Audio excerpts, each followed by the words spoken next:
Olá, bom dia, graça e paz, irmãos e irmãs. É sempre uma honra, um privilégio estar aqui e poder comunicar o Evangelho, a palavra do Senhor, a vossos corações. Nós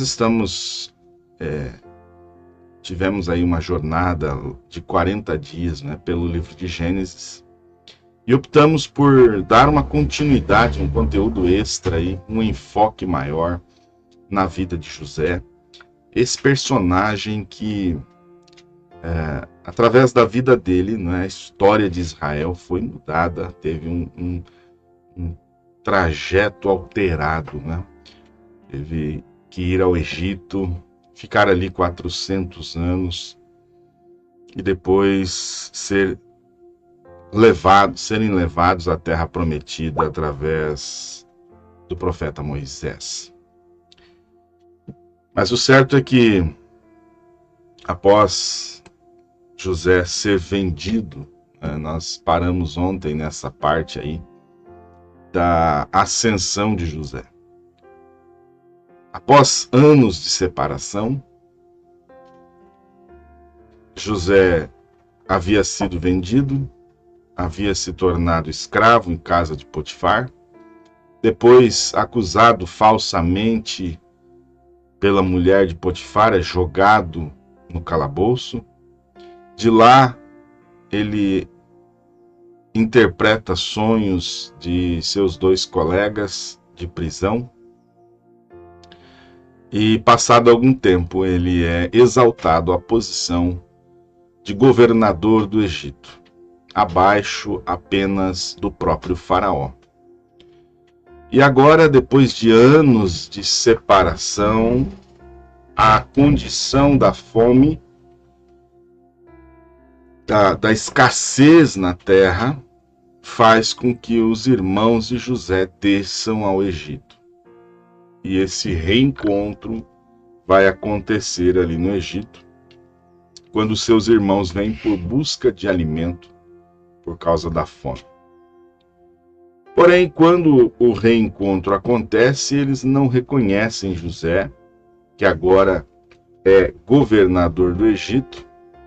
José os atende falando em egípcio, no idioma egípcio. E esse encontro vai nos ensinar muito sobre o propósito,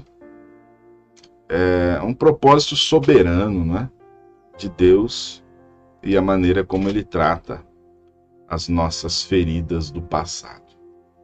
Vem comigo e vamos meditar um pouquinho no capítulo 42 do livro de Gênesis, e vamos perceber que Deus usa circunstâncias para cumprir os seus planos. Gênesis 42, nós vamos ler hoje do versículo 1 ao versículo 8. Diz assim: Vendo então Jacó que havia mantimento no Egito, disse Jacó a seus filhos: Por que estáis olhando uns para os outros?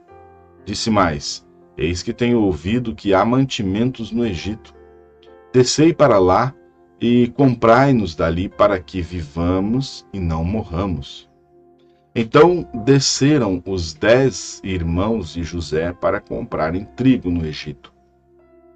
A Benjamim, porém, irmão de José, já não enviou Jacó com seus irmãos, porque dizia, para que não lhe suceda porventura algum desastre. Assim, entre os que iam lá, foram os filhos de Israel para comprar, porque havia fome na terra de Canaã.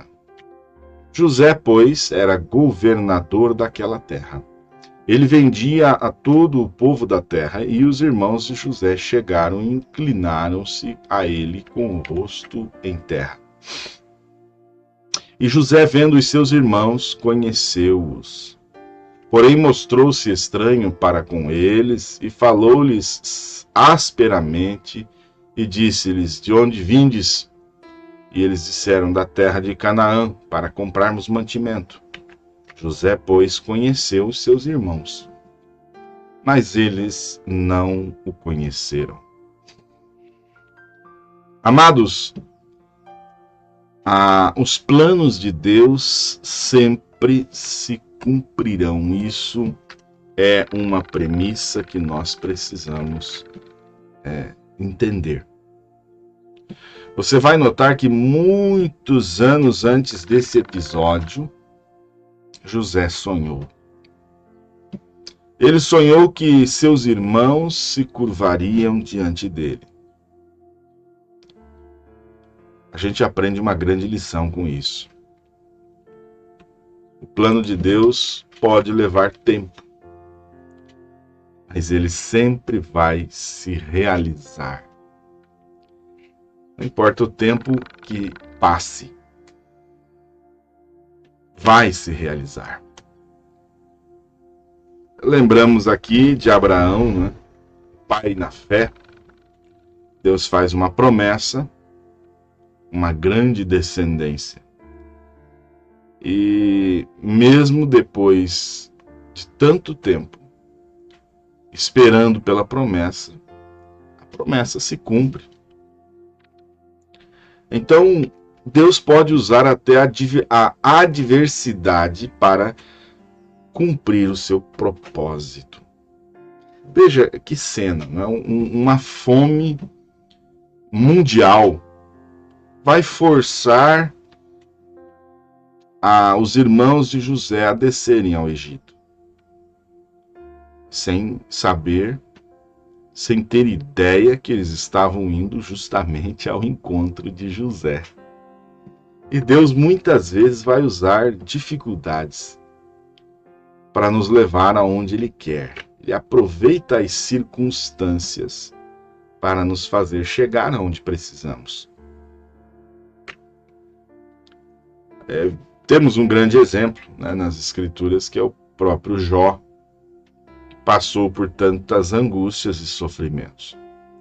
Mas que esse sofrimento resulta para Jó numa revelação mais profunda sobre Deus. Foi justamente no momento de sofrimento que Jó pôde ter uma experiência sobrenatural com Deus. Agora, é fato que há muitas circunstâncias que podem lutar, né, e tentar nos atrapalhar de cumprir aqueles propósitos de Deus, né? Afinal, o passado, por exemplo, o passado ainda pode nos assombrar. Gênesis 42, 21, nós vamos ver o relato aqui dos irmãos de José, dizendo assim: de fato, vimos como nosso irmão implorava por sua vida quando estávamos com ele, mas não quisemos ouvi-lo, por isso nos sobreveio essa angústia.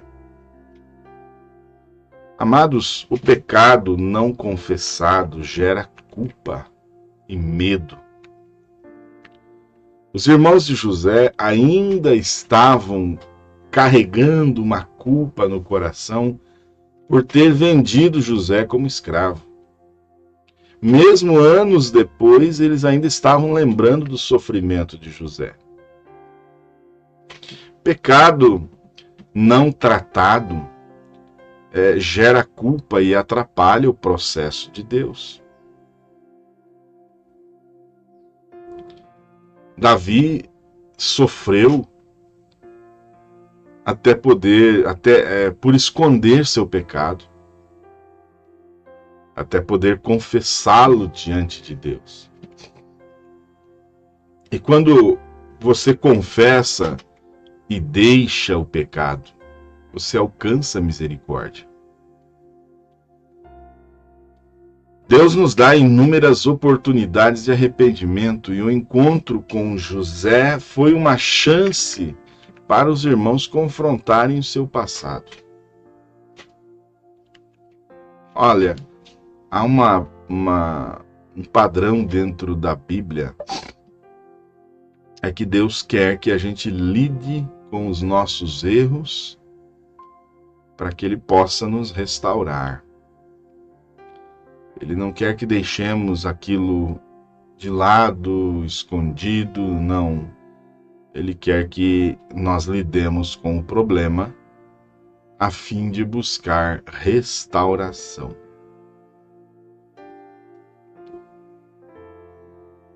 Pedro nega Jesus. Mas lá na frente ele vai ter a chance, em João 21, de reafirmar o seu amor. O fato é que nós precisamos entender, como já tenho falado, que nossa vida aqui não é por acaso, você não está aqui simplesmente por estar, mas Deus tem um propósito maior na sua vida, na sua história. Então José disse a seus irmãos: vocês pretendiam mal contra mim, mas Deus o tornou em bem, para que hoje fosse preservada a vida de muitos. Gênesis 50, 20. O fato é que, dentro desse propósito de Deus, ele transforma mal em bem. O que parecia ser um plano maligno dos irmãos de José foi usado por Deus para salvar muitas vidas. Deus é soberano e transforma, irmãos, até mesmo as nossas piores feridas em bênçãos tremendas. O exemplo disso é a própria entrega de Jesus na cruz, cuja agonia, a morte, o sofrimento gerou salvação para a humanidade. Então, entenda que, mesmo nos momentos mais difíceis, em que aparenta ser difícil, Deus pode reverter o cenário para um cenário de bênção. Agora, há algo aqui nessa história que não podemos passar despercebido. Havia algo que precisava ser ajustado. De um lado, a culpa que os irmãos carregavam por terem feito o que fizeram com José. De outro lado, o rancor que poderia ter existido de José para com seus irmãos pelo que eles fizeram. Olha que situação. E agora aquele que era vítima está com o poder nas mãos. Então, é claro, José poderia ter se vingado duramente de seus irmãos, mas ele vai optar pelo caminho da restauração, porque o perdão é, sim, parte do plano de Deus. Deus nos ensina a perdoar para que nós sejamos libertos do peso do passado. Abra mão, libere perdão. Não segure esta mágoa, esse rancor, essa dificuldade que você tem de relacionamento com alguém aí da sua casa. Não fique segurando isso, libere perdão. Passe por cima disso, supera isso, né? E viva feliz. Viva mais leve na presença de Deus. Estevão estava sendo apedrejado lá em Atos capítulo 7, mas naquele momento ele perdoou aqueles que o apedrejavam. Ele diz: não impute a eles esse pecado. Então Deus quer que nós perdoemos. O amor de Deus é baseado também no perdão. Ele chega a dizer, ensinando-nos a oração do Pai Nosso, que se nós perdoamos aos homens as suas ofensas, também o nosso Pai Celestial perdoará as nossas. Porém, se nós não perdoamos aos homens as suas ofensas, o nosso Pai Celestial também não nos perdoará as nossas. A história desse reencontro de José com seus irmãos nos ensina algumas maravilhosas lições. Primeiro, que Deus usa circunstâncias para cumprir o seu plano. Em segundo lugar, o passado não resolvido pode gerar culpa e medo. E por último, que Deus transforma o mal em bem e nos chama a perdoar. Com isso em mente, você então precisa compreender e aplicar isso na sua vida. Confia. Confia que Deus está no controle, mesmo quando você não entende o que está acontecendo. Peça a Deus para revelar, através do Espírito Santo, as áreas da sua vida que precisa de um arrependimento genuíno. E, por fim, escolha perdoar aqueles que te machucaram, do mesmo modo que José soube perdoar os seus irmãos. Querido Deus, que nós possamos colocar em prática esses ensinos, que nós possamos viver esse verdadeiro evangelho, amando, perdoando, confiando no Senhor acima de tudo. Em nome de Jesus, eu peço, Pai, também pelos que estão enfermos, necessitados nesta manhã. Que o Senhor entre em cena a favor de cada um dos seus filhos. Em nome de Jesus Cristo. Amém. Que Deus vos abençoe, meus amados irmãos e irmãs. E amanhã tem mais. Esse programa sempre, né, de segunda a sexta-feira, a partir das 8 horas da manhã. Para você que sempre acompanha ao vivo, nosso abraço fraternal. Também os demais, né? Um abraço a todos que acompanham, seja ao vivo, seja em outro horário. Não esquece de deixar aí o seu comentário, né, sobre o assunto, ou o seu nome, a cidade de onde você está participando. Coloca aí.